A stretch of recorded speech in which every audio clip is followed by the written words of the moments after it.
That's racial profiling. No. I've gotten into beefs on planes. Oh, okay. So there's no racial profiling. Nobody racially profiles me. They don't even know what the fuck I am. They look at me, they think I'm Italian. They look at the ID Diaz, they go, we don't even want to know. Go ahead, enjoy your day. You got weapons? No. You got drugs? No. Yeah. Go. We don't want to know. You could be in the witness relocation. They think I'm in the witness relocation plan. I don't know how many people that I've looked at. Witness protection program? Yeah. People think I'm in the witness protection. Why? Because I look Italian with a Spanish fucking name. Not just like... So you look suspicious? No. There's no suspicious here. They just think that I'm... Like, I had a guy tell me one time, "Guy, you're in the witness relocation plan."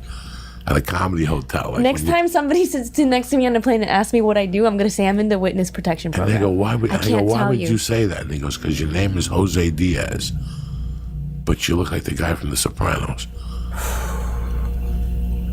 That's crazy. You do look Italian. So, like a lot of times... You play Italians in movies, who right? The fuck no. Yeah, I don't play Spanish roles at all. Never. I don't think you look Italian. I think it's because of your voice. Shut up, Lee. He looks Italian. When did it start, though?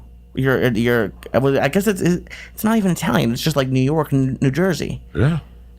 That's interesting. You'd be surprised how many people have said to me, and especially when I've traveled to smaller towns like Ann Arbor, Michigan. You know why? Because that's where they put those people. Oh, in a college town? They put them everywhere. They put them right. Listen, a college town would be fun. How fucking crazy is this? Because college kids are so self-involved, they would never look at a wall at a post office and be like, "That guy looks like him." How about the feds put a friend of mine that the Cubans were looking for in Fort Lauderdale, and they lived peacefully for the rest of their life. The Cubans are right in Miami that were looking for them, and the feds put these people in Fort Lauderdale in high school, the whole fucking thing. Wow. All right. Fort Lauderdale's not that far. No, because they put them right there in your backyard. You're looking somewhere else, and they're fucking, inside. That was a very rare 20 case. minutes away. Like Henry Hill, I don't know where the fuck they took him at first. He went to Tennessee, but you stick out like a sore thumb in those places. Yeah. You stick out, so they have to you gotta shuffle it. They have to put you somewhere where you could mix in. Where you would never suspect them to be. Never. When you least expect it. That's a weird thing to just because you've gone on the run before, but to have someone tell you that you have to go and that you can't talk to anybody. What do you mean, the witness relocation? Yeah, or just being on the run. Because you can talk about that because you can't call anybody. I had to go to karate this morning with my daughter. She got a belt promotion. And one of the other kids in the class is a Cuban kid. He's Cuban and something else, like Iranian or something like that. Real cute kid. The mother's Cuban, the father's whatever. But he's an FBI agent. So we got into a conversation today. Into a mild conversation. Just about generalities, where I was from, who I grew up with. And we started talking about the FBI when they first got Sammy the Bull Gravano. When they first got Sammy the Bull Gravano, the FBI wanted John Gotti so fucking bad. Stop fidgeting, Lee. The FBI wanted John Gotti so fucking bad. You ready for this one? Mm-hmm. They made Sammy the Bull's loan shark collection. The FBI collected his loan shark payments. Before Sammy the Bull fully went into the witness relocation plan, he was making $60,000 a month in loan shark payments, and he refused to go in until all that debt was collected. He had like $1.5 million on the street or something still, and he made the FBI go collect the debts for him. He would call the fucking people up. Were the FBI doing that on the side or as their job? As their job. They wanted him so bad. A couple weeks ago, I went down to Tempe, Arizona, and I went for a walk one morning, and I was like, when fucking Sammy the Bull Gravano first left New York, and he lived in Brooklyn. You know the 5 boroughs. He lived in Brooklyn. He was a captain in Brooklyn or Queens or something like that. No, he lived in Staten Island. But he worked out of Brooklyn, and then, when he first flipped on John Gotti, they took him directly somewhere else, but where they settled was Scottsdale, Arizona. And while he was in Scottsdale, he opened up an Italian restaurant. Called the Olive Garden. No, and it was called The Best Kept Secret in Scottsdale. That was the jingle on the book of matches and stuff. No way. It took him years to find, but remember, Sammy didn't give a fuck. Sammy went right out there and started telling people who he was. He opened up a pool cleaning business.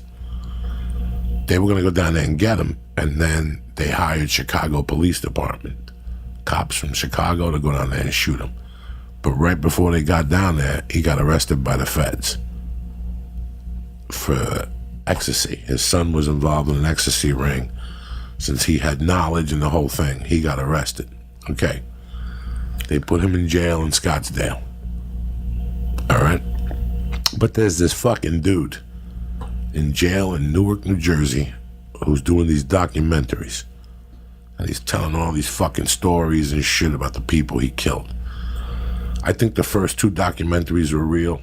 I think after that, he just started claiming everybody.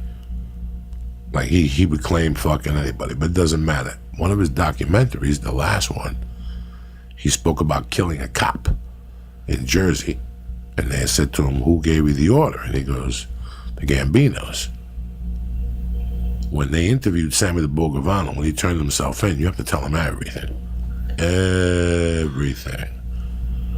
I don't give a fuck if you ran over a cat. You better fucking tell him, because it can't come back to haunt him. So during his interviews, they kept asking him, we'll give you leniency, but you better not have killed a cop. The order for that guy to kill that cop came from Sammy the Bull Gravano. The feds right away went to Scottsdale, took him out of there, charged him in Jersey, and put him in Colorado in Tomahawk. He's under the fucking jail. He's in the jail in Tomahawk that's underground. They built it in Colorado for the worst people. That's where the terrorists are. That's where Carlos Leder is. Because he lied? Because he lied. Because he embarrassed the feds.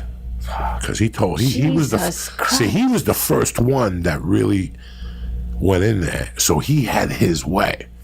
Not only that, but he conned them. He told them he was never involved in drugs. And then people started turning themselves in, and they all had stories. My partner was Sammy. You're lying. Sammy was not involved in drugs. Gone. All these people got thrown out of the program because Sammy had lied. He said he wasn't involved in drugs. But these people, all when they went in, they said, I sold fucking ships full of Quaaludes with Sammy. What the fuck are you talking about? So they got pissed at him for that. They still have him under the fucking prison. I mean, but if you're getting caught by the feds, you're gonna lie. Right? Not if you turn yourself in and cut a deal. Well, who's gonna turn themselves in? Sammy did. Would you? At that situation, Sammy the Bull Gravano, they played tapes and the feds doctored the tapes. And they made Sammy look like a killer. So they were going to throw John Gotti in jail for 50,000 years. But they were going to throw Sammy in jail in there with him too. Listen, all this audio evidence... Right, it's garbage. You can't trust it anymore. Garbage. Nowadays, a teenager can just edit audio on their computer to make it sound like... How crazy is that? It's crazy. That doesn't hold up in court anymore. When you got a great attorney, he actually hires ex-FBI people to re-examine tapes that the FBI examined for evidence. And they find all the fucking inequalities in the tape. Once you throw that tape in, if there's a big money attorney, he's going to call for an investigator. And he's going to hire an ex-FBI sound guy. And he's going to come up with, it's a fucking scam. It's a scam. In other words, it makes you spend more money on your defense. So now I could attack you from a different way. So it's a lot of different ways with... You know, if Scientology takes you to court, they string you up in litigation. Litigation means you're spending money. they got all the money to keep you tangled up. They'll just keep sending the attorney $5,000 a fucking day.